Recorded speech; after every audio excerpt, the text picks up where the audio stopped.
Hi, I'm Emily Agnew, and welcome to Luminous Listening.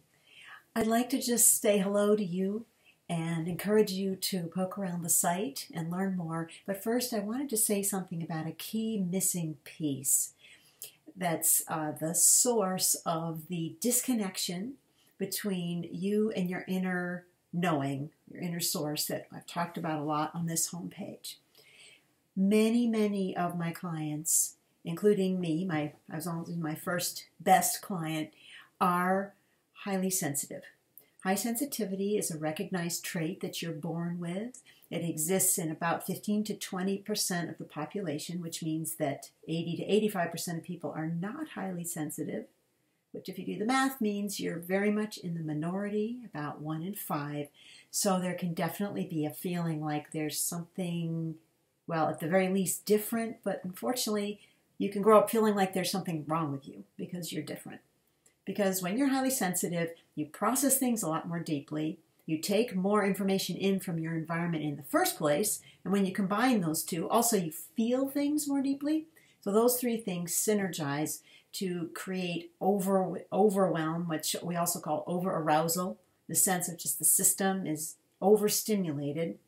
And that's a characteristic state that can happen to a sensitive person if you're in a stimulating environment. So I talk about this more elsewhere on the site. There's lots of other details, but what I wanted to say about that now is that this is the key link. If you are sensitive and you either don't know it or haven't accepted it, which a surprising number of people don't know it, or they know it, but they know amazingly little about it. And they haven't really accepted that aspect of themselves. They still are holding on to a sense that there's something wrong with them. If you're in that place, then the shame, the self-doubt, the lack of confidence, and the anxiety that will create in you will cut you off from one of your very strongest suits, which is your inner knowing. For anyone, especially for a sensitive person, because you're such a deep thinker and a huge need to live in integrity with your values all the time. It's just a huge need that you have. So when you get cut off from that, it's so painful and so anxiety producing. It's like you're floating, not knowing which way to go. So knowing about sensitivity generally and about how it looks for you is absolutely key for me, for most of my clients, and probably for you if you are sensitive. There's a quiz that you can take. There's a link elsewhere on the site on the free stuff page. So take that quiz and then read through the stuff and ask yourself, is this happening to me? Am I truly accepting of myself as a sensitive person? Or is that a key link in sending me down the list that I've got on this page of things that happen to you, the ways when you feel disconnected? And then let me know if there's a way that I can be of service to you.